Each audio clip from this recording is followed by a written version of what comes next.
జై Sai master, master EK గారి జీవిత చరిత్ర అధ్యాయం 10 జీవిత రచన ప్రణాళిక. నేను భూమికి దిగివచ్చిన ముఖ్యమైన కారణం రచనా కార్యక్రమం.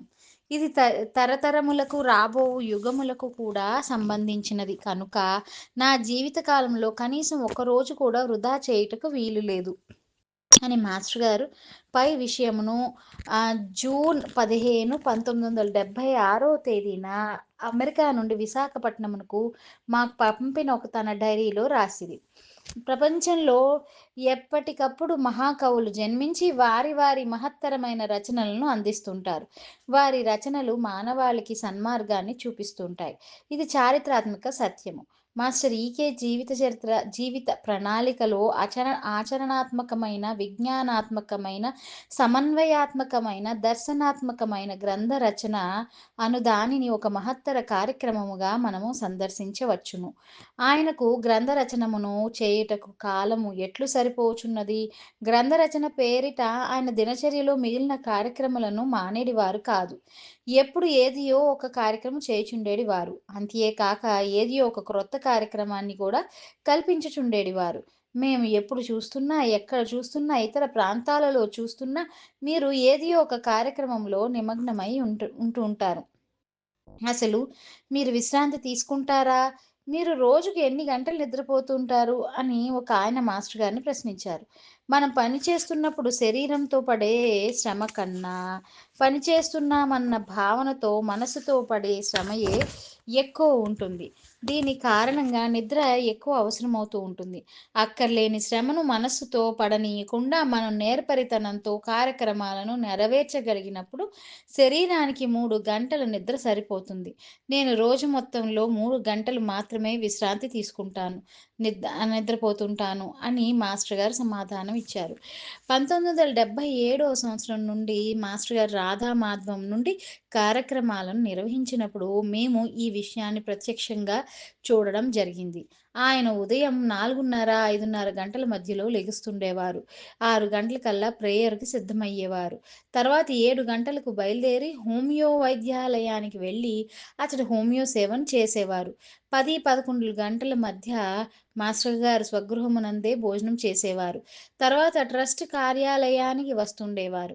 అడిగిన వారికి సలహాలను ఇస్తుండేవారు. ఆయనకు వచ్చిన ఉత్తరాలకు సమాధానాలు ఇచ్చేడివారు. ప్రమాదకరమైన కేసుల నిమిత్తమై వచ్చేడి వారికి మందులు ఇస్తుండేవారు. ట్రస్ట్ కార్యకర్తలకు అవసరమైనప్పుడు సూచనలు ఇస్తుండేవారు. మాస్టర్ గారు కొన్ని రచనలను, మరికొన్ని వ్యాసములను, మరికొన్ని గ్రంథములకు వ్యాఖ్యానము చెప్పుచుండగా వారి అనుయాయులు రాయుచుండేడివారు. ఈ కార్యక్రమము సాగుచున్నప్పుడు మాస్టర్ గారి వాక్ ప్రవాహమున వారి అనుయాయులు మునిగి తేలుచున్నట్లుండేటిది. మధ్య మధ్యలో ఆయనకు ఫోన్లు వస్తుండేవి. వారితో మాట్లాడి వారికి మార్గాన్ని చూపుతుండేవారు. ఆ పని ముగిసిన వెంటనే మరలా గ్రంథ రచన ఉపక్రమించేవారు. ఎట్టి పరిస్థితులలోనూ చిరాకు పడేవారు కాదు. ఆయన బద్దకించిన సమయము గాని, సందర్భము గాని మాకెన్నడూ కనపడలేదు. సాయంత్రం 6 గంటలకు ఉపన్యాసం ఇవ్వడానికి వెళ్తుండేవారు. లేదా 6 గంటల నుండి 8:30 గంటల వరకు వివిధ శాస్త్రాలపై తరగతులను నిర్వహించి రాత్రి 9 గంటల ప్రాంతానికి రాధామాధవమునకు వచ్చి అచ్చటనే భోజనం చేస్తుండేవారు. రాత్రి 9:30 నుండి సుమారు 1:30, 2 గంటల వరకు రచనా కార్యక్రమాన్ని సాగిస్తూ ఉండేవారు. అలా రోజుకు సుమారు 21 గంటలు ఆయన అనేక కార్యక్రమాలను నెరవేర్చుచుండేవారు. ఆయన ముఖంలో అలసట గాని, నిద్రమత్తు గాని కనపడేది కాదు. నిరంతరం ఆయన చిరునవ్వుతోనే ఉండేవారు. కనుకనే నా పెదవులపై ఏనాడు చిరునవ్వు చెదరలేదు. అట్టి చిరునవ్వుతో మీరును ఉందురుగాక అని మాస్టర్ గారు ధైర్యంగా ఆశీర్వదించగలిగారు. ఆయన ఎప్పుడూ ఉత్సాహంగానే ఉంటుండేవారు. కనుకనే ఆయన అనుయాయులు కూడా ఉత్సాహంగా ఉండడానికి సాధ్యపడేది. ఉత్సాహము జీవులను కార్యక్రమములకు పురికొల్పుచుండును. ఈ ఉత్సాహము ఒక్కొక్కరికి ఒక్కొక్క పనియందు కలుగుచుండును. తనకే పనియందు ఉత్సాహముండునో దానియందు తన శక్తిని, సామర్థ్యమును ప్రవేశపెట్టిన ఇతరులను ఉపయోగించు విధానము అనుకరింపవలెను. అనుకరింప చేయ ఇతరులు ఉపయోగించు విధానమున ఉపకరింప చేయవలెను. ఉత్సాహమును సక్రమముగా నిర్వహించిన అదియే జీవునకు మోక్ష కారణమగుచున్నది. ఇతరులను పనులలో నియోగించినప్పుడు వారిలో ఉత్సాహమును గ్రహించి ఆయా పనులలో మాత్రమే వినియోగించవలెను. అంతియే కాని ఆసక్తి, ఉత్సాహము లేని పనుల యందు నియమించరాదు అని మాస్టర్ గారు 1977లో వ్యాఖ్యానించిన విష్ణు సహస్రనామం అనే ఆంగ్ల గ్రంథంలో వివరించారు. దీనిని ప్రాతిపదికగా పెట్టుకొని తన దగ్గరకు ఆకర్షింపబడిన అనుయాయులను వివిధ కార్యక్రమములో నియమించి వారి ద్వారా ఆచరింపచేసేవారు. గ్రంథరచన ఒక ప్రవాహముగా సాగుచున్న సమయంలో మాత్రం వైద్య సేవను లేదా సాయంత్రం ఉపన్యాసాలను గాని తన అనుయాయులను కొనసాగించమని వారికి కబురు పంపించేవారు. మాస్టర్ గారు ఎక్కడ ఉన్నా, ఏ ఊర్లో ఉన్నా, ఎట్టి పరిస్థితులలోనైనా సరే రచనలను చేస్తుండేవారు. 1976వ సంవత్సరం ఏప్రిల్ 19వ తేదీన మాస్టర్ గారిని మీకు ఇలా ఎప్పుడు పడితే అప్పుడు, ఎక్కడ పడితే అక్కడ డిక్టేషన్ చెప్పడానికి ఎలా వీలవుతుంది? దానికి తగిన మూడ్ ఉండాలి కదా! అని నేను ప్రశ్నించడం జరిగింది. దానికి వేరే మూడ్ ఉండనక్కర్లేదు. ఎప్పుడు ఆ మూడ్‌లోనే మనం ఉంటే చాలు. డిక్టేషన్స్ మనం ఇచ్చేవి కావు. అవి వచ్చేవి కనుక వస్తూనే ఉంటాయి. మనం రాసేవి వేరు, మనం అవి రాయించుకునేవి వేరు. వే నేనెప్పుడూ ఒకే మూడ్‌లో ఉంటుంటాను. కనుక నేనెక్కడున్నా రచనా కార్యక్రమం జరుగుతుంది అని మాస్టర్ గారు చెప్పారు. వానిలో కొన్ని గ్రంథాలు వృత్తాంతాలను క్లుప్తంగా ఇవ్వడం జరిగింది. రచనలు 1963లో బెల్జియం వాస్తవ్యుడు ఆల్బర్ట్ సెసి మాస్టర్ గారిని నీలగిరిలోనున్న ఆశ్రమానికి ఆహ్వానించడం జరిగింది. అప్పుడు మాస్టర్ గారి దగ్గర సమన్వయాత్మక జ్ఞానమును ఆయన పొందుట జరిగినది. మాస్టర్ గారు పొందిన అనంతమైన జ్ఞానమును గ్రంథ రూపమున తయారు చేసి ఆ ప్రతిని తనకు పంపమని ఆల్బర్ట్ అభ్యర్థించుట జరిగింది. అనంతరం మాస్టర్ గారు తన గురువు దగ్గర నుండి పొందిన జ్ఞానమును సమన్వయాత్మకమైన, దర్శనాత్మకమైన పద్ధతిలో వ్యాఖ్యానము రాసి స్పిరిచ్యువల్ ఆస్ట్రాలజీ ఆధ్యాత్మిక జ్యోతిష్యం అనునొక ఆధ్యాత్మిక గ్రంథమును రచించి దానిని సెసి శశికి మాస్టర్ గారు పంపుట జరిగినది. ఈ దర్శన గ్రంథమును ఆయన ఆగస్టు 7, 1965న ప్రారంభించి 23 ఆగస్టు 1965 నాటికి అంటే 16 రోజుల్లో పూర్తి చేయటం జరిగినది. ఈ ఆధ్యాత్మిక సాంకేతిక జ్ఞాన గ్రంథమును ఆల్బర్ట్ 1966లో ప్రప్రథమంగా ముద్రణ చేయించి పాశ్చాత్య దేశములలో జిజ్ఞాసులకు వెదజల్లెను.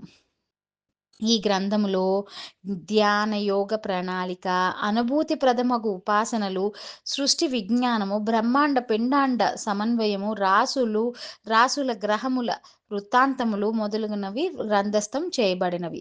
ఈ గ్రంథమున అందించబడిన నిర్దేశములు ఉన్నత కక్ష్యల నుండి ప్రసాదించబడినవి. నేను అనుసరించు వారి నుండి అందింపబడిన ఈ నిర్దేశములు నన్ను అనుసరించు వారి కొరకు ఉద్దేశింపబడినవి. ఈ గ్రంథము నిర్వహించు ప్రయోజనమే దీని స్థానమును నిర్ణయించును అని మాస్టర్ ఈకే గారు ఈ గ్రంథమును ముందు పొందుపరచుట జరిగినది. ఇది నేటి ప్రపంచమునకు ప్రప్రథమముగా ఇవ్వబడిన దర్శన గ్రంథము. సనాతన జ్ఞానము యొక్క వివిధ శోభలనందించి అలరింపజేయగలిగిన కూర్పుల ఫలకమిది. పురాణేతిహాసములలో వెలుగొందుచున్న జ్ఞాన ప్రకాశపు దివ్య వర్ణముల సముచ్చయమిది అని ఆల్బర్ట్ సెసి ఈ గ్రంథమును కీర్తించిరి. 1967లో ఆల్బర్ట్ సెసి మాస్టర్ గారికి రాసిన లేఖలో క్రతుశాస్త్రము, క్రతువుల సంకేతములు, రహస్యములు, విధానములను తెలుపుచు ఒక గ్రంథమును ప్రసాదించుమని కోరుట జరిగినది. లేఖను చదివిన వెంటనే ఏప్రిల్ 15, 1967న ప్రారంభించి ఏప్రిల్ 27, 1967 నాటికి పూర్తి చేసి బుక్ ఆఫ్ రిచువల్స్ క్రతుశాస్త్రము అను గ్రంథమును ఆయనకు పంపిరి. మరలా ఆల్బర్ట్ 1970 70వ సంవత్సరములో మాస్టర్ గారిని దర్శించుటకు తన శిష్యవర్గముతో విశాఖపట్నము వచ్చుట జరిగినది. ఇప్పుడు వారు ఒక వారము రోజులు ఉండుట, ఆ సమయంలో మాస్టర్ గారి దగ్గర నుండి స్పిరిచ్యువల్ సైకాలజీ ఆధ్యాత్మిక మనస్తత్వ శాస్త్రము అను ముద్రిత గ్రంథమును స్వీకరించుట జరిగినది. ఈ 2 గ్రంథములను ఫ్రెంచి భాషలోనికి కూడా అనువదించుట జరిగినది. స్పిరిచ్యువల్ సైకాలజీ గ్రంథములు మాస్టర్ గారు ప్రసాదించిన ఆకల్ట్ మెడిటేషన్స్‌లకు అంతర్దర్శన ధ్యానముల పేరిట శ్రీ పార్వతీ కుమార్ గారు, అలాగే విశేష ధ్యానముల పేరిట డాక్టర్ పి. మోహన్ రావు గారు తెలుగులో చక్కని అనువాదములను చేసిరి. ఈ గ్రంథరాజమున సాధకులు పాటించవలసిన నియమములు, అట్లే సంవత్సరాంతము ప్రాతకాలమున చేయవలసిన 365 ధ్యానములు పొందుపరచబడినవి. మాస్టర్ గారు కొంతమంది అనుయాయులతో ఈ ధ్యానములను కూడా ఆచరింపజేసిరి. ఈ గ్రంథమున 1983లో జెనీవా నగరంలో ట్రస్ట్ కేంద్రము ప్రచురించుట జరిగినది. జనవరి 27, 1973 రాత్రి 10:30 గంటలకు నా శిష్యుడు చిరంజీవి ఎన్.డి.కె.వి.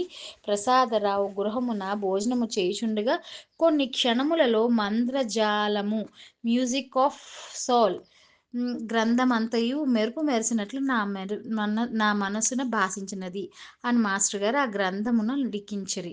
శ్రీకృష్ణ కథలోని దేశ కాలాతీతమైన వ్యూహమును, ఆయన సాన్నిధ్యమును అందించుటకు గాను మాస్టర్ ఈకే గారు సజీవమైన మార్గమును, మంత్రజాలము, పురుషమేధము, పురాణ పురుషుడు, క్రీడామయుడు అను గ్రంథములలో పొందుపరిచిరి. జగదాచార్యుని ప్రణాళిక, పరమ గురువుల కార్యక్రమము, సృష్టి విజ్ఞానము ఈ గ్రంథములలో అంతర్లీనముగా ప్రవహించి వానిని అధ్యయనము చేయుచున్నప్పుడు జీవితమునకు అనుభూతి కలిగించు అపూర్వమైన గ్రంథములుగా వీనిని మనము దర్శింపవచ్చును. మంత్రజాలమను గ్రంథమును జనవరి 27, 1973 రాత్రి 10:30 గంటలకు రచన ఆరంభించి ఫిబ్రవరి 10, 1973 సాయంత్రం 5:30 గంటలకు, అంటే 16 రోజులలో పూర్తి చేయుట జరిగినది. ఈ గ్రంథమును మాస్టర్ గారు హెలీనా పెట్రీవా బ్లావెట్స్కీ పవిత్రాత్మకు అంకితమిచ్చిరి. పురుషమేధమను గ్రంథ రచన అప్రయత్నముగా మార్చి 18, 1979 ఉదయం 9:30 గంటలకు ప్రారంభమై 21 దినములలో రచన జరగలేదు. 14 మే 14, 1979 రాత్రి 10:30 గంటలకు, అంటే 37 రోజులలో పూర్తయినది. ఈ గ్రంథమును మాస్టర్ గారు వారి తండ్రి గారికి అంకితమిస్తూ, ఈ నా దేహమును నన్ను కల్పించి ఇందలి గాయత్రిని పలికించిన గురువు, దైవము, పూజ్యపాదులు, వేదాత్మ స్వరూపులు అగు శ్రీమాన్ ఎక్కిరాల అనంతాచార్య పితృపాదులకు ఈ తపో యజ్ఞ స్వరూప గ్రంథమును భక్తితో సమర్పించుచున్నానని తెలిపిరి. పురుషమేధంలో శ్రీకృష్ణ నిర్యాణ కథ ఉన్నది. ఈ గ్రంథాన్ని మాస్టర్ ఈకే గారు తండ్రి గారికి అంకితం చేయడం వలననే తండ్రి చనిపోవుట జరిగినదని, ఒక గురువుగా పిలిపించుకొనుచు శిష్యుల కోసమై తీవ్ర ప్రయత్నములు చేయుచున్న ఒకరు ఈ విషయాన్ని ప్రచారం చేశారు. గ్రంథమంకితమిచ్చే సమయానికి శ్రీ అనంతాచార్య 84 సంవత్సరముల వృద్ధులు. ఈ విషయం ఎంతవరకు సత్యమని నేను అడిగినప్పుడు మాస్టర్ ఈకే గారు ఇలా అన్నారు. నన్నయ్య భట్టు గారు మహాభారతం అరణ్య పర్వతం అనువాదం చేస్తూ మధ్యలో నిర్యాణం పొందారు. అరణ్య పర్వం అనువాదం చేయటం వల్ల ఆయనకు మృత్యు సంభవించినదని ఇప్పటికీ కొందరు పిచ్చివాళ్ళు నమ్ముతుంటారు. అటువంటిదే ఇది. తిక్కన గారు 15 పర్వతాల అనువాదం పూర్తి చేశారు. మిగిలిన వాళ్ళంతా అరణ్య పర్వం అనువాదం చెయ్యకపోయినా పొరపాటున చనిపోయారు. కొంతమంది అరణ్య పర్వం చదవకుండా కూడా మంచాన పడి చనిపోయారు. మిగిలిన వారంతా తండ్రులకు పురుషమేధం అంకితం చెయ్యకపోయినా ఆ తండ్రులు వృద్ధులై పొరపాటున చనిపోతున్నారు కనుక వెర్రి 1000 విధాలు అని వివరించారు. వాతావరణమును అనుసరించి జీవిత ప్రయాణము సాగును గాని ప్రయాణమును అనుసరించి వాతావరణము నియమించుకొనుట ఉండదు. అట్టి మహా విపత్సమయము కృష్ణా తీరమునకు ముందు సంభవించినది. దాని వైఖరి ఎట్టిదో సప్రమాణముగా వివరించి శ్రీకృష్ణుని జనన పుణ్య ఘట్టము మనము ప్రత్యక్షంగా దర్శించునట్టి విధానములో మాస్టర్ గారు పురాణ పురుషుడు అను గ్రంథమును రచించింది. అట్లే క్రీడామయుడు అను గ్రంథమును 26 అధ్యాయములు రాసిరి. గోదా వైభవము అను మధుర భక్తి రస కావ్యమును నవంబర్ 13, 1971న రచన ప్రారంభించి డిసెంబర్ 29, 1971 నాటికి పరిసమాప్తి చేసిరి. ఈ కావ్యమును తన బాల్యక్షేత్రమున భాగవత కల్పవృక్ష బీజములను నాటిన తన మాతృమూర్తికి సమర్పించిరి. ఈ కావ్యముపై కుమారి ఏ శ్రీదేవి అనునొక విద్యార్థిని పరిశోధన చేసి కాకతీయ విశ్వవిద్యాలయమునకు సమర్పించుట జరిగినది. మాస్టర్ ఈకే గారు రచించిన కవి సన్నిధి అనే గ్రంథాన్ని బిఏ నాన్ డీటెయిల్డ్ ఉపవాచకంగా, అలాగే సుభద్రాయను నాటికను ఒరిస్సాలో గల ఉత్కల్ యూనివర్సిటీలోను, ఆంధ్ర యూనివర్సిటీలోను నాన్ డీటెయిల్డ్గా స్వీకరించుట జరిగినది. మాస్టర్ ఈకే భాగవత రహస్య ప్రకాశం వివరణ వృత్తాంతము పరమ పవిత్రమైనది. విశాఖపట్నం రేంజ్ డిప్యూటీ ఇన్స్పెక్టర్ జనరల్గా పనిచేసిన శ్రీ రామకృష్ణ చెట్టి గారు మాస్టర్ గారు కలిసి జూలై 21, 1976 ఉదయం రైలులో ప్రయాణం చేయుచున్నారు. అప్పుడు పోతన భాగవతంపై ప్రస్తావన వచ్చినది. ఆ సందర్భంలో మాస్టర్ గారు చెప్పిన వివరణ, భాగవతంలో అంతర్లీనమైన రహస్యాలు శ్రీ చెట్టి గారికి అమితానందమును కలిగించాయి. భాగవతం యొక్క పరమార్థమును గ్రంథ రూపమున వ్యాఖ్యానము చేయవలసినదిగా ఆయన మాస్టర్ గారిని కోరటం జరిగింది. దానికి మాస్టర్ గారు అంగీకరించి ఇలా అన్నారు: ప్రజలకు కావలసిన తరుణోపాయము సుఖజీవన మార్గములే కాని మతములు శాస్త్రములు కావు. వేదమును సూటిగా కర్తవ్య రూపమున బోధింపమని ప్రజలు అర్థించినచో పండితులు చెప్పగలిగినదేమీ లేదు. ప్రస్తుతము ప్రజలకు కావలసినవి అక్కరకు వచ్చు అంశములే కాని అపురూపమైన విషయములు కావు. పండితులు పామరులకు సేవ చేయుట ఇంకనూ నేర్చుకొనవలసి ఉన్నది. ఏ దేశమున పండితులకు పామర జనులపై ఔదార్యము కలుగునో ఆ దేశములో మాత్రమే జాతీయత వర్ధిల్లును. ఇన్ని విధములుగా యోచించి అన్నిటికీ పరమార్థము భాగవత మార్గమున సిద్ధించుకుని దీనిని వివరించుట ముఖ్యమని నేను నిర్ణయించితిని అని చెప్పి భాగవత రహస్య ప్రకాశమున ఈ విషయమును గ్రంథస్థము చేసిరి. మాస్టర్ గారు భాగవతం ప్రథమ స్కందం నుండి సప్తమ స్కందంలోని 177వ పద్యము వరకు సులభమైన రీతిలో ప్రతి పద్యమును చక్కని వివరణమును అందులో గల రహస్య ప్రకాశమును వ్యాఖ్యానము చేయుచు సరళమైన భాషలో పామర జనులకు సహితము సూటిగా అర్థమగునట్లు భాగవత మార్గమును అందించిరి.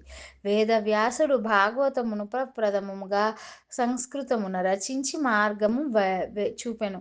16వ శతాబ్దమున జన్మించిన బమ్మెర పోతనామాత్యుడు వ్యాసభాగవతమున తెలుగు భాషలోకి యథాతథముగా అనువాదము చేసి భాగవత మాధుర్యమును ప్రజలకు రుచి చూపించెను.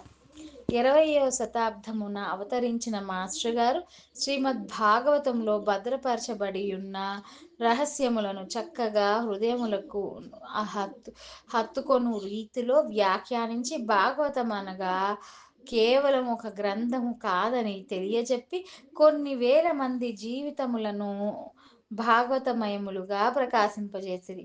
భాగవత సాధనా మార్గమున జీవితములను తరింపజేసుకొనుటకై 3 సోపానములలో నారదుడు పొందిన భాగవతోపాసనమును మాస్టర్ గారు కొన్ని వందల పర్యాయములు ప్రసంగ రూపములో బోధించుచుండెడివారు.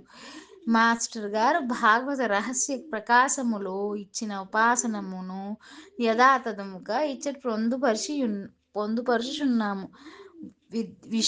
విష్ణుపాసనము అనగా నామరూపములతో కూడి ఉన్న వ్యక్తులను, వస్తువులను, ఆకారములను భగవంతుని వ్యక్త స్వరూపములుగా నిత్యము స్మరణయందుంచుకొనుట.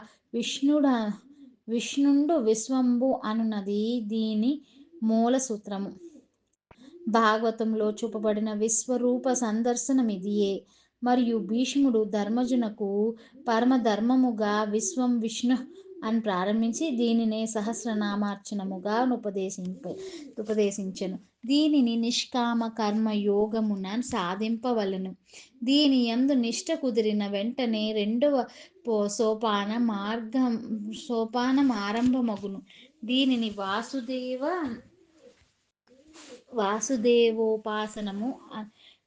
వాసుదేవోపాసనము అందురు.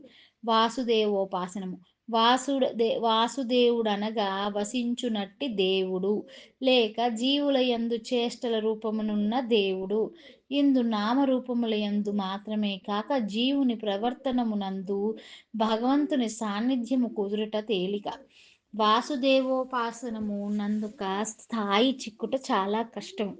ఇతరుల చేష్టలను గమనించుచున్నప్పుడు అందలి మంచి చెడ్డల యందు, పాపపుణ్యముల యందు కామక్రోధములు ప్రసరించి మరుపు కలుగుచుండును. చూచువానిలోనున్న పూర్వార్జితములైన కామ క్రోధ వాసనల లోతుననుసరించి ఎదుటివారిలో ప్రవర్తనలో పాపములు కనిపించుచుండును. వెంటనే చూచువాని కూడా ఉన్నంత లోతుగా అదే ప్రవర్తనము రేకెత్తును. ఇంక వాసుదేవుడెక్కడా? వీనిని తప్పించుకొను భగవంతుని జ్ఞప్తియందు ఉంచుకొనుటకు స్వప్రయత్నము చాలదు. కొండ చిలువచే మృంగబడుచున్నవాడు స్వసామర్థ్యముచే తన చేయి కాలు కూడా తీసుకొనగలుగుట ఎట్లు సాధ్యము? అట్లే కామక్రోధ ప్రేరితములైన ప్రవృత్తి కలవానికి ఎదుటివారి ప్రవృత్తిలో చేష్టలలో సాంగత్యం ఆవశ్యకం అగును. దానివలన భక్తి జనించును. జీవులలోని చేష్టలు చూచుచున్నప్పుడు మాయ క్రమ్మును. దానిని తెలియజేయుటకే భాగవత జనుల చరణ సేవ. నారాయణోపాసనము ఇందులో జీవుని ప్రజ్ఞ దేవుని యందు ఐక్యమై తన్మయమై సర్వాంతర్యామిత్వమునందును ఈ స్థితిలో నున్నవాడు తన దేహమును జనన మరణాదులనే కాక సర్వజీవ రాశుల దేహాదులను లెక్క చేయక ఆవశ్యకతను బట్టి అందు తానే వ్యక్తమగుచుండును. తన సంకల్పము లేకుండా పిలువబడి ఆకర్షింపబడుటకు కూడా కలదు. ధర్మజుడు పట్టాభిషేకమైన వెనుకనొక ప్రాతకాలమున శ్రీకృష్ణుని దర్శింపనేగెను. కృష్ణుని శరీరము కొంత తడు నిశ్చేష్టమై నిలిచెను. అటుపైన మేల్కాంచి కృష్ణుడు శరతల్పగతుడైన భీష్ముడు నన్ను పిలుచుటచే అచ్చటికి ఏగితిని అని చెప్పాను. నారాయణోపాసనమున సిద్ధులైన వారు కూడా ఇట్లనుందురు. వారు దేహదారులైన నారాయణుని మూర్తులే గాని జీవులు కారు. మాస్టర్ గారు కేవలం ఇట్టి ఉపాసనములను బోధించు ఒక బోధకునిగా కాక సాధులోకమునకు ఒక చక్కని సాధకునిగా, మహోపాసకునిగా కూడా జీవించుచున్నట్లు కనిపించుచుండేవారు. అట్టివారు మన బోటి వారి మధ్య ఒక సాధకునిగా ఆచరించి చూపక కేవలము ఒక దైవముగా మెలగినచో మనబోటి సాధకులకు మార్గం ఎట్లు తెలియును? మాస్టర్ గారి జీవితం ఒక భా భాగవత సాధనగా గ్రహించినచో, ఆయన దినచర్యలో విష్ణుపాసన, వాసుదేవోపాసన, నారాయణోపాసనములు భాగములుగా వర్తించి మాకు కొంతవరకు మాత్రమే అంతుపట్టుచుండేటివి. అట్లు మేము మాస్టర్ గారిని గమనించిన కొన్ని విషయములను క్లుప్తముగా ఇచ్చట ఇచ్చుచున్నాము. మాస్టర్ ఈకే ప్రవర్తనము. భగవంతుడే జీవులుగా దిగివచ్చి జీవుల రూపమున విహరించుచుండును. కనుక వారి రూపములు, సృష్టిలో మిగిలిన వ్యక్త రూపములు అన్నిటినీ కూడా మాస్టర్ గారు భగవంతునిగానే భావించేటివారు. వారి యొక్క ప్రవర్తనమును కూడా భగవంతుని ప్రవర్తనముగానే భావించుచుండేటివారు. తన యందు తాను ఉంటూ సర్వాంతర్యామి ప్రజ్ఞగా ఉంటుండేవారు. జీవితమున కలుగు సంఘటనలు, సందర్భములు, సన్నివేశములు మరియు కాలము, దేశము మొదలగునవన్నీయు కూడా మాస్టర్ గారికి భగవన్మయములుగానే గోచరించుచుండేటివి. అనగా వాటి స్థితి మారుట కాక వాటి పట్ల దృష్టి మారుట అని అర్థము.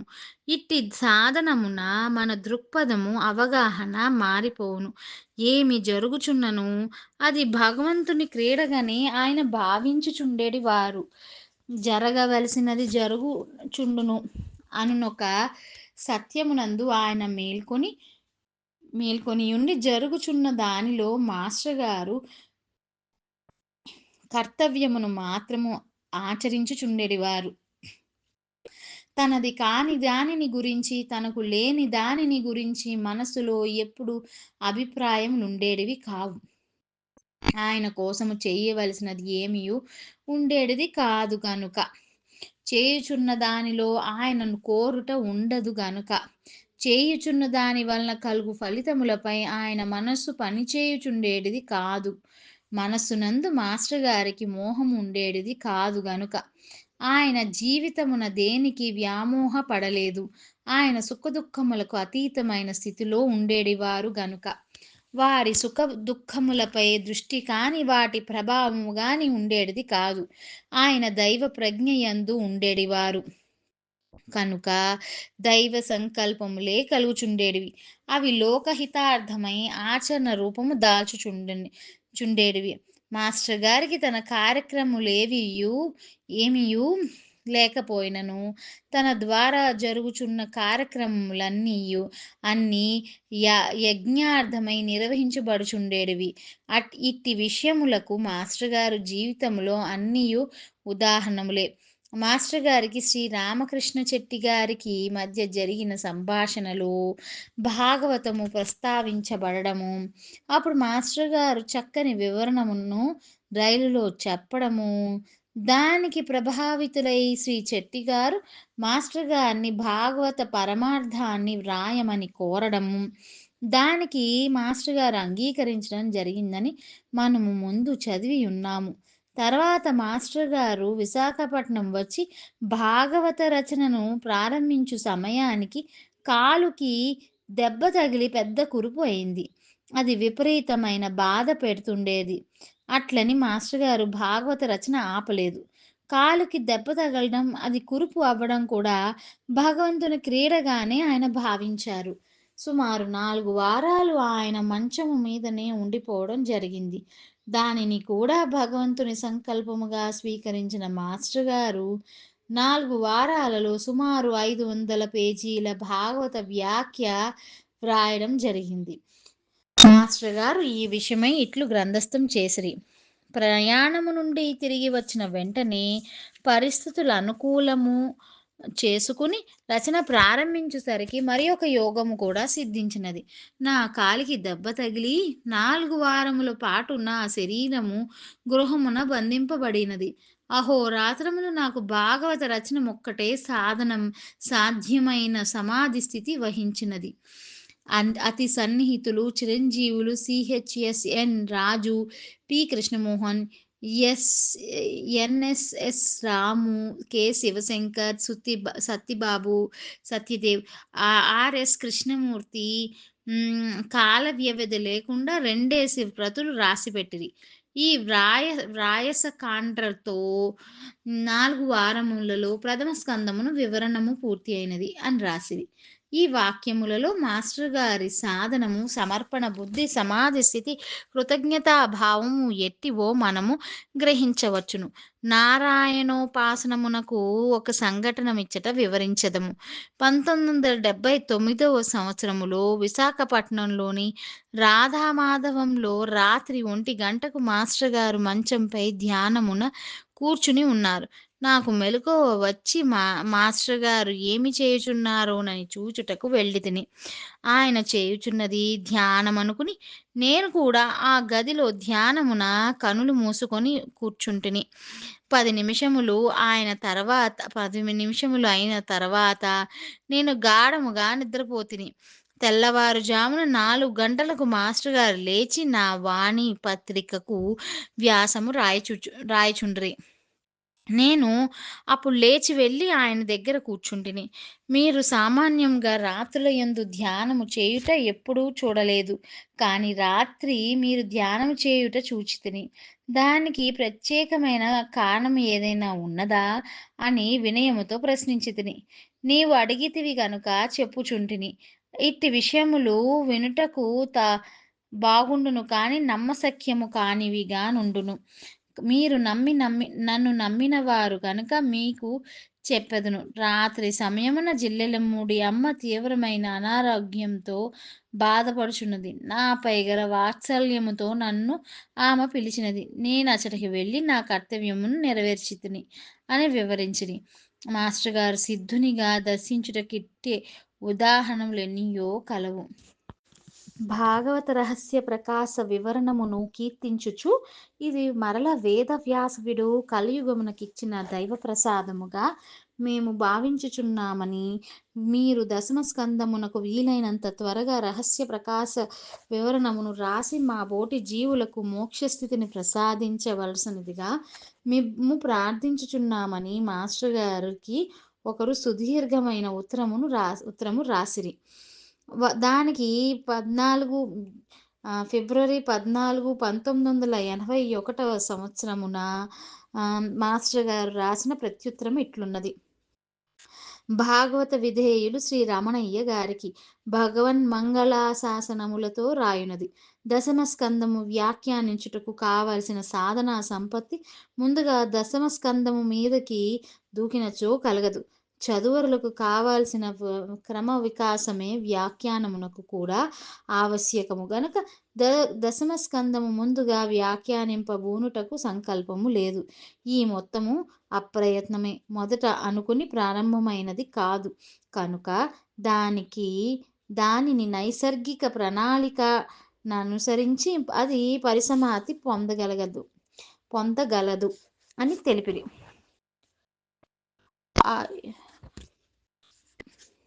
ఆయుర్దాయము మాస్టర్ గారు అనేక విషయాలకు సంబంధించిన గ్రంథాలను రచిస్తుంటారు. అన్ని విషయాల గ్రంథాలు పూర్తి అవ్వడానికి ఒక ఆయుర్దాయం కాల పరిమితి ఆయనకు ఎలా సరిపోతుంది అని ఒక వ్యక్తి ప్రశ్నించడం జరిగింది. కాల పరిమితి సరిపోతే గ్రంథాలు రాయాలి అనే అభిప్రాయం సరైనది కాదు. గ్రంథాలు రావలసిన ఆవశ్యకతను బట్టి, రాయవలసిన అవసరాన్ని బట్టి కాల పరిమితి సరిపోతుంది. పనిని బట్టి కాల పరిమితి కానీ పరిమితిని బట్టి పని జరగడం అంటూ ఉండదు అని మాస్టర్ గారు సమాధానం ఇచ్చారు. 1974లో ఆంగ్ల భాషలో భగవద్గీతను ది మాండ్రా స్క్రిప్చర్ అను పేర మాస్టర్ గారు ప్రసాదించిరి. ఇది భగవద్గీతకు వ్యాఖ్యానము కాదు, అనువాదము కాదు. 1976లో మాస్టర్ గారి గ్రంథము విషయమై బెల్జియం దేశంలో వివరిస్తూ ఇది ఆంగ్లంలో అందించబడిన మరలానొక భగవద్గీత, ఇది ప్రజ్ఞామయ కక్ష నుండి అందించబడినది అని తెలిపిరి. మానవుని వెన్నుముక్క వెంబడియునున్న 7 ప్రదేశములకును సప్తర్షి మండలములకును సూటి అయిన సంబంధం ఉన్నది. కృష్ణుడు 7 రంధ్రముల వేణువ నూదుట ద్వారా తన సహచర జీవులలోని ఈ కేంద్రములన్నింటినీ అనుసంధానము చేసి దివ్య నాద మార్గమున బ్రహ్మానందము అనుభవింప చేసెను. ప్రతి సాధకునిలోనూ మంద్ర మార్గమున ఈ నిశ్శబ్ద గాన మాధురి ఈ ప్రజ్ఞామయ కేంద్రములను అనుసంధానము చేయుట ఏ యోగ సాధనా మార్గము అని మాస్టర్ ఈకే స్పిరిచువల్ ఆస్ట్రాలజీ అను గ్రంథములో వివరించిరి. ఈ సాధనా మార్గములో బంగారు రంగు నుండి అంటే గోల్డెన్ యెల్లో ఆకుపచ్చ రంగు ద్వారా గ్రీన్ రంగు ద్వారా ఆకాశ నీలి వర్ణము అంటే స్కై బ్లూ వరకు గల అనేక వర్ణములను సాధకుడు అనుభవించును. ఈ అన్ని వర్ణముల సమ్మేళనము నెమలి పింఛములో కనబడును. కనుకనే యోగేశ్వరేశ్వరుడగు కృష్ణుడు నెమలి పింఛమును ఆభరణముగా ధరించెను. ఈ వేణువు నెమలి పింఛములను ఏకకాలమున ధ్యానించుట ఆధ్యాత్మిక సాధనలో నుపకరించును. కనుకనే మాస్టర్ గారు ఆయన రచించిన ఆంగ్ల గ్రంథములకు మంత్రజాలము అను గ్రంథమునకు ముఖ చిత్రములుగా ముద్రింపజేయమని కూడా మాకు సూచించిరి. మంత్రగీత అను పేర భగవద్గీతకు చక్కని వ్యాఖ్యానము రాసిరి. ఆచరణకు ఉపకరించు విధానములో ఉదాహరణాత్మకముగా ఈ గ్రంథమును రచించిరి. 1976 గురు పూజా మహోత్సవాల్లో ఇది ఆవిష్కరింపబడినది. మానవ జాతికి సర్వకాలములందును కావలసిన ఉపదేశము భగవద్గీతయని, అది సర్వ సమస్యలకు పరిష్కారమిచ్చునని, బుద్ధిమంతులై సమగ్రముగా గీతోపదేశము అభ్యసింపదలచిన వారి కొరకు మాత్రమే ఈ మంత్రగీత ఉపదేశింపబడినదని మాస్టర్ గారు పరిచయమున తెలిపిరి. అట్లే నా వాణి దర్శన మాసపత్రికకు శంఖారావము అను శీర్షిక క్రింద ఆయన సుమారు 12 సంవత్సరములు రాసిన వ్యాసములను ఒకే సంపుటముగా కులపతి బుక్ ట్రస్ట్ ముద్రించుట కూడా జరిగినది. భారతీయ సంప్రదాయమున పవిత్రమైన సంస్కారములుగా నిర్వహింపబడు వివాహము గురించి 1972లో కళ్యాణ సంస్కృతి అను గ్రంథమును, అలాగే 1981లో ఉపనయనము అను గ్రంథమును శాస్త్రీయమైన పద్ధతిలో ఆయన రచించిరి. వేదము అనగా జ్ఞానమని అర్థం. మానవ జాతికి మొట్టమొదటి గ్రంథము ఋగ్వేదమని ప్రాచీన భారతీయులు, నవీన పాశ్చాత్యులు కూడా గ్రహించి తమ తమ గ్రంథముల యందు వివరించిరి. వేదములలోని కొన్ని మంత్రముల సమూహమగు పాఠములు ఇవ్వబడినది. వానికే సూక్తములు అందురు.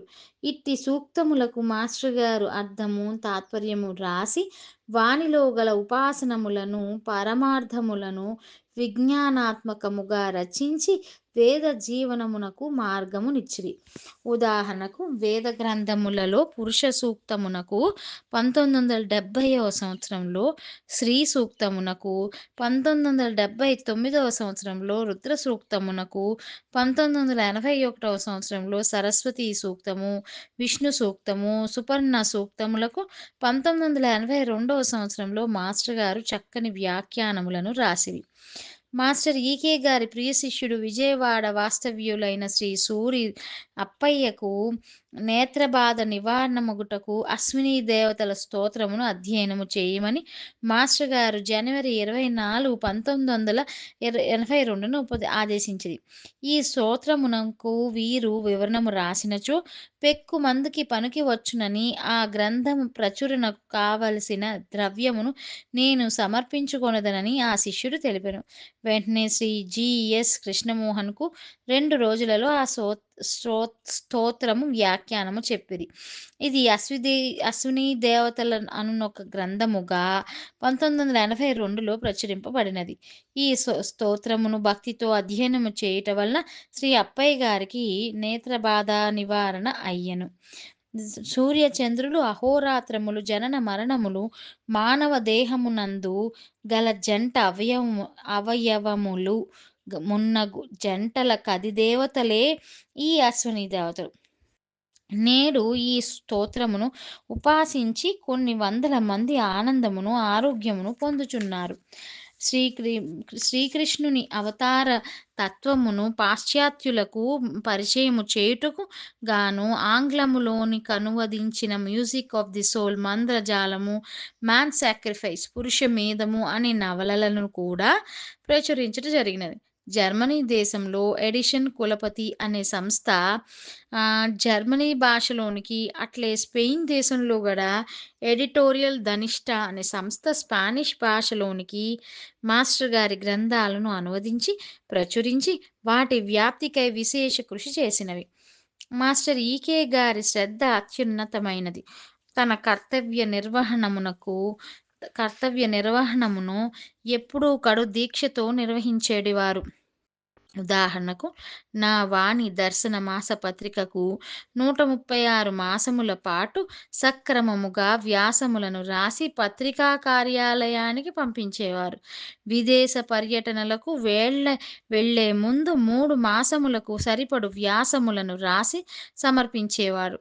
మనము అనేక కార్యక్రమములలో బిజీగా ఉన్నామని ఫీల్ అవ్వడం వల్ల కొంతకాలానికి చేసే పనుల్లో అశ్రద్ధ కలగడం, మరికొంత కాలానికి అలసత్వం కలగడం జరుగుతుందని మాకు చెప్తుండేవారు. చేస్తున్నది చిన్న పని అయినను, పని అయినను శ్రద్ధాభక్తులతో సకాలంలో ఆచరించడం వలన పనులు చేసే సామర్థ్యం పెరుగుతుంది అని ఆయన అనుయాయులకు వివరిస్తుండేవారు. నా వాణిలో ప్రతి మాసం ప్రచురించబడిన మీ పుట్టినరోజుకి మా కానుక వ్యాసములను పుట్టినరోజు అనే పుస్తకముగా ముద్రించుట జరిగినది. ఇందులో 12 రాసుల లక్షణములను, ఆయా రాసులలో జన్మించిన వారి స్వభావ విశేషములు, వారు ప్రవర్తించవలసిన మొదలగునవి మొదలగునవి సూచింపబడినవి. అట్లే జ్యోతిర్విజ్ఞానమునపై ఆయన వ్రాసిన వ్యాసములు 'జ్యోతిర్విద్య' అను గ్రంథముగా ప్రచురింపబడినవి. ఇందులో గ్రహములు, భావములు, హోరాశాస్త్రము, గ్రహములను గణించు పద్ధతి, జన్మలగ్నము కట్టుట, వేదవ్యాసుడు, మహాకవి కాళిదాసు మొదలగు వారి జ్యోతిర్విజ్ఞాన సమన్వయము ఇవ్వబడినవి. అట్లే ప్రాచీన నవీనాత్మకమైన సంప్రదాయములను గూర్చి, పరిస్థితులను గూర్చి, వాటికి పరిష్కారములను గూర్చి అనేక మంది అడిగిన చక్కని ప్రశ్నలకు మాస్టర్ గారిచ్చిన సమాధానములు ఇష్టాగోష్ఠి, చణుకులు, సంభాషణలు, సమన్వయాలు అను పుస్తకములుగా ముద్రింపబడినవి. ఆయన నా వాణి దర్శన మాసపత్రికలో ఇచ్చిన ఉపదేశములను ఉపదేశవాణి అను గ్రంథములో అధ్యయనము చేయవచ్చును. అట్లే మాస్టర్ గారు 1976లో నెలకొల్పిన మై లైట్ అను ఆంగ్ల మాసపత్రికకు 90 మాసముల పాటు వివిధ అంశములపై అనేక వ్యాసములు సమర్పించిరి. అందులో కొన్ని వ్యాసములు our heritage, wisdom of heavens, prayers, full moon meditations, your birthday gift అనునవి గ్రంథములుగా ముద్రించుట కూడా జరిగినది.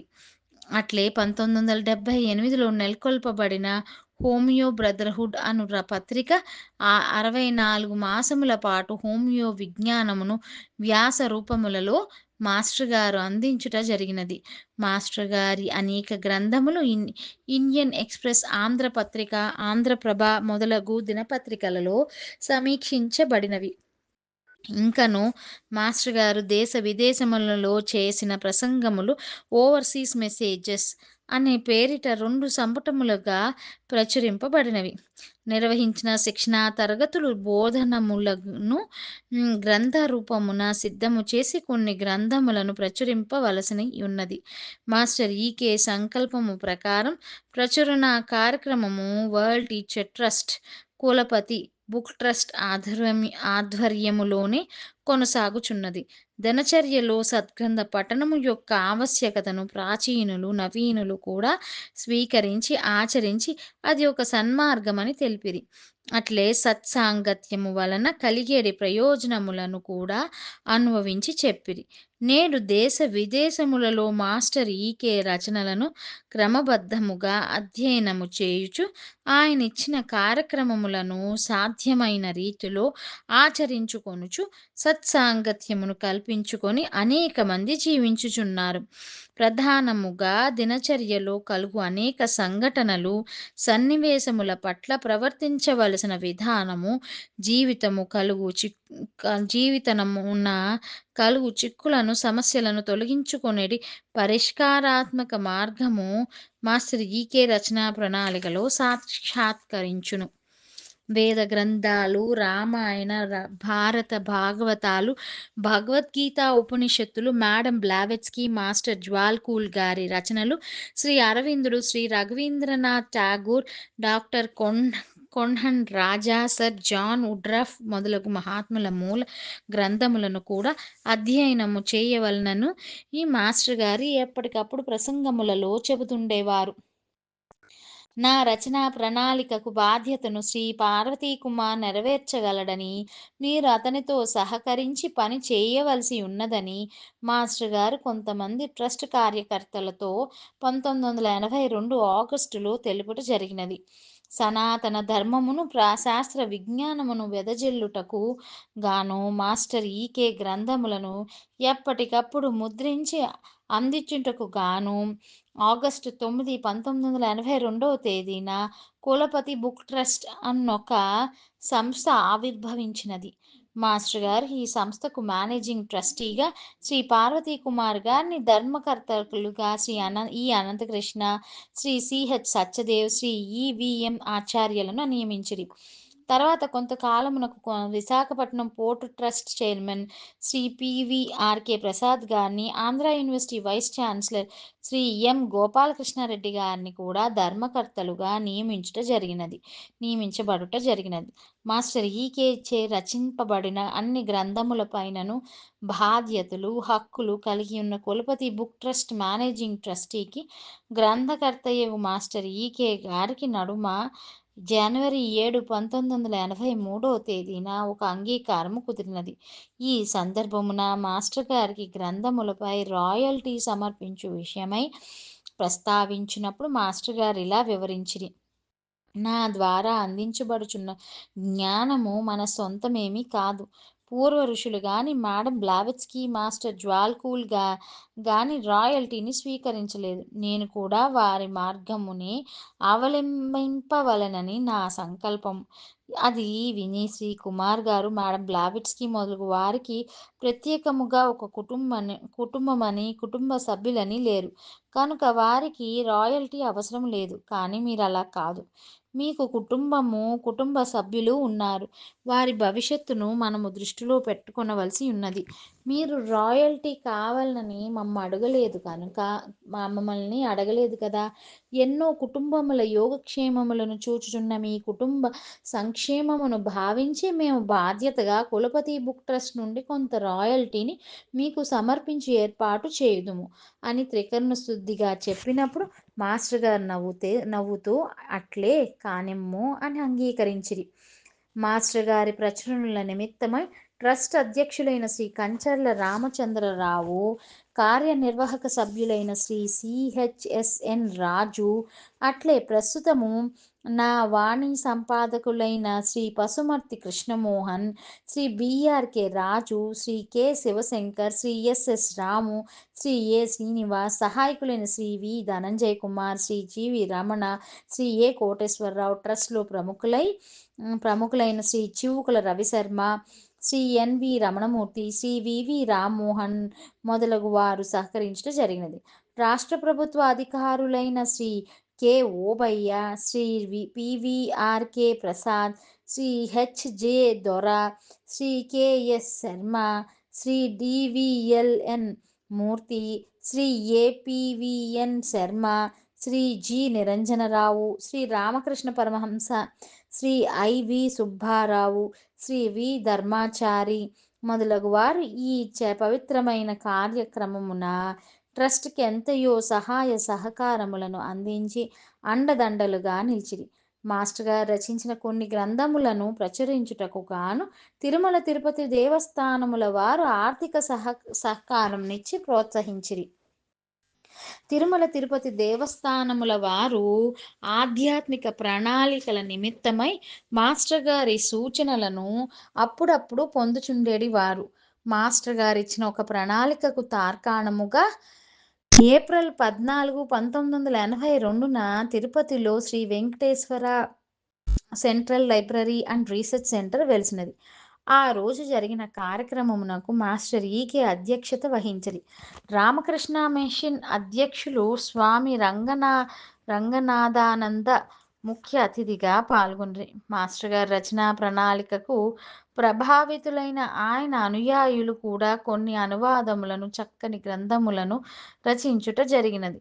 మాస్టర్ గారి జీవితమున కొన్ని సంఘటనలను, అనుయాయుల అనుభవములను శ్రీ కొత్త రామకోటయ్య జీవన జ్యోతి అను పేరు ఒక పుస్తకమును రాసిరి. అట్లే పరమగురువు పైథాగరస్ అనునొక గ్రంథమును బ్రహ్మశ్రీ ఏఎల్ఎన్ రావు గారు రచించిరి. అట్లే మాస్టర్ గారి ఆంగ్ల ప్రసంగములను అగ్నియోగము, కుంభయోగంలో రసాయన విద్య, అగ్నిసూత్రము, త్రయీ విద్య మొదలైన వాటిని తెలుగులోనికి కూడా ఆయన అనువదించిరి. మాస్టర్ గారు గురు పూజలలో తైత్తిరీయోపనిషత్తుపై చేసిన ప్రవచనములు 2 సంపుటములుగా ముద్రింపబడినవి. అద్భుతమైన ఈ ప్రవచనములను శాస్త్ర విజ్ఞానముతో సమన్వయించి శ్రీ జిఎల్ఎన్ శాస్త్రి తైత్తిరీయోపనిషత్తు అను గ్రంథమును తయారు చేసిరి. మాస్టర్ ఈకేచే ఆంగ్లంలో రచింపబడిన పతంజలి యోగ సూత్రములు, పూర్ణిమ ధ్యానము, విష్ణు సహస్రనామములకు డాక్టర్ పి జగన్మోహనరావు తెలుగులో చక్కని అనువాదములను చేసిరి. మాస్టర్ గారిచే తెలుగులో వ్యాఖ్యానింపబడిన ఆర్గనాన్ అను హోమియో గ్రంథమును శ్రీ కెఎస్ శాస్త్రి ఆంగ్లములోనికి ది ఆర్ట్ ఆఫ్ హీలింగ్ అను పేర యథాతథముగా అనువదించిరి. శ్రీ సిహెచ్ఎస్ఎన్ రాజు మాస్టర్ గారిచ్చిన జ్యోతిర్విజ్ఞానమును, జ్యోతిష ప్రకాశము పేరిట ఒక గ్రంథమును తయారు చేసిరి. అసంపూర్ణముగానున్న మాస్టర్ గారి క్రీడామయుడు నవలను అన్ని అధ్యాయములను రాసి శ్రీ చివుకుల రవిశర్మ దానిని సంపూర్ణము చేసిరి. అట్లే శంఖారావము 3వ సంపుటములో చివరి 4 అధ్యాయములకు కూడా శ్రీ రవిశర్మ వ్యాఖ్యానము రాసిరి. మాస్టర్ గారి ఉపన్యాసములలోని కొన్ని అంశములను సేకరించి దర్శనాలు, నిదర్శనాలు అను పేర శ్రీ ఎం కృష్ణస్వామి ఒక పుస్తకము సంకలనము చేసిరి. మాస్టర్ సివివి గారు ఆంగ్ల భాషలో ఇచ్చిన మిస్టిక్ మంత్రమ్స్ నకు మాస్టర్ ఈకే రచించిన ఆంగ్ల వ్యాఖ్యానమునకు సి పార్వతీ కుమార్ తెలుగులో స్వేచ్ఛానువాదమును, అట్లే master EK the new age teacher అను పుస్తకమును రాసిరి. మాస్టర్ గారు పతంజలి యోగా సూత్రములపై ఇచ్చిన ఉపన్యాసములను యోగ ప్రసంగములు అను పేరిట 4 సంపుటములుగా డాక్టర్ కెఎస్ శాస్త్రి సంకలనము చేసిరి. ద్వాదశ జ్యోతిర్లింగములు అను పుస్తకమును శ్రీపతి రఘురామ్ కుమార్ రాసిరి. ట్రస్ట్ శ్రీకాకుళం శాఖ వారు మాస్టర్ ఈకే గారి హోమియో తత్వశాస్త్ర ప్రసంగములను ముద్రించిరి. లెసన్స్ ఆఫ్ హోమియోపతి అనేది మాస్టర్ గారి ఆంగ్ల పుస్తకమును హోమియో ప్రబోధములుగా డాక్టర్ డి వెంకటేశ్వరరావు అనువదించిరి. మాస్టర్ ఈకే గారు విదేశములలో 1982 సంవత్సరంలో జెనీవా నగరంలో పురుష సూక్తంపై ఇచ్చిన ప్రసంగాలను లెసన్స్ ఆన్ పురుష సూక్తం, the science of the cosmic man పేరిట ఒక గ్రంథమును ప్రచురింపబడినది. మాస్టర్ గారు ఆంగ్లములో రచించిన ద సైన్స్ ఆఫ్ మ్యాన్ అను గ్రంథమునకు మానవ విజ్ఞాన శాస్త్రము అను పేరిట, అట్లే కొన్ని మాస్టర్ గారి ఆంగ్ల ప్రసంగములను జ్ఞాన తరంగములు అనే పేరిట శ్రీ కె రాంప్రసాద్ తెలుగులోనికి అనువదించబడిన పుస్తకములు ముద్రించబడినవి. మాస్టర్ గారు రమల శాస్త్రం పై ఇచ్చిన ప్రసంగములను మచిలీపట్నం శాఖ వారు ముద్రించిరి. అట్లే మాస్టర్ ఈకే గారి ప్రసంగాలను పుస్తక రూపమున తీసుకొని వచ్చుటకు 2000 పేజీల పైగా వీరు సిద్ధపడిరి.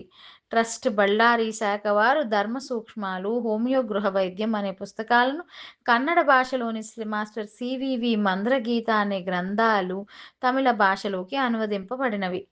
ఆగస్టు 18, 1995న ఆంధ్ర విశ్వవిద్యాలయం వారు నిర్వహించిన master EK the new age teachers సదస్సులో వారు ప్రచురించిన తెనాలి రామకృష్ణుని కావ్య పరిశీలనము అను మాస్టర్ గారి పరిశోధనా గ్రంథమును vice chancellor doctor M Gopalakrishna Reddy ఆవిష్కరించిరి. పరిశోధనలు: గోదా వైభవం అనే కావ్యంపై పరిశోధన చేసి కాకతీయ విశ్వవిద్యాలయం నుండి కుమారి శ్రీదేవి డాక్టరేట్ను, అదే కావ్యంపై లఘు పరిశోధన చేసి శ్రీ మృత్యుంజయ శర్మ నాగార్జున విశ్వవిద్యాలయం నుండి ఎంఫిల్ పొందిరి. మంద్రజాలంపై లఘు పరిశోధన చేసి శ్రీ బి నరసింహరాజు పురుషమేధంపై లఘు పరిశోధన చేసి శ్రీమతి జి. అనురాధ, అట్లే ది వరల్డ్ టీచర్ ట్రస్ట్‌పై లఘు పరిశోధన చేసి శ్రీ ఏ. కృష్ణారావు ఎంఫిల్ పట్టాలను ఆంధ్ర విశ్వవిద్యాలయం నుండి పొందిరి. భారతీయ బాల శిక్ష 4 భాగాలను, అలాగే మాస్టర్ ఈకే గారి కొన్ని గ్రంథాలను బెంగుళూరు శాఖ కన్నడ భాషలోనికి అనువదించి ప్రచురించటం జరిగింది. మాస్టర్ ఈకే గారు ఆచరించి అందించిన శ్రీ లక్ష్మీనారాయణ షోడశోపచార పూజ, నిత్యాగ్నిహోత్ర విధానం అనే పుస్తకం కన్నడ, ఒరియా, హిందీ భాషలలో కూడా ప్రచురించబడినది. మాస్టర్ ఈకే జీవిత చరిత్ర అనే ఈ గ్రంథం హిందీ భాషలోనికి అనువదింపబడినది. మయూరుని సూర్య శతకములోని కొన్ని శ్లోకములను మాస్టర్ ఈకే వివరణమిచ్చిరి. మిగిలిన శ్లోకములకు సోదరులు ఎక్కిరాల అనంతకృష్ణ వ్యాఖ్యానము రాసిరి. మాస్టర్ ఈకే గారి జీవిత విశేషాలతో అనంతపుత్రుని అనంత వైభవం అనే పుస్తకాన్ని సోదరుడు యువిఏఎన్ రాజు రచించడం జరిగింది.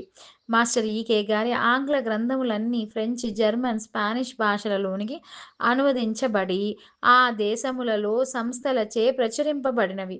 నేడవి కౌగోళికముగా వేలాది మందికి మార్గదర్శకంగా నిలుచుచున్నవి, వ్యాప్తి చెందుచున్నవి. ఇచ్చట తెలిపిన పుస్తకములన్నీయు ట్రస్ట్ వివిధ కేంద్రములచే ముద్రింపబడి అందుబాటులోనున్నవి.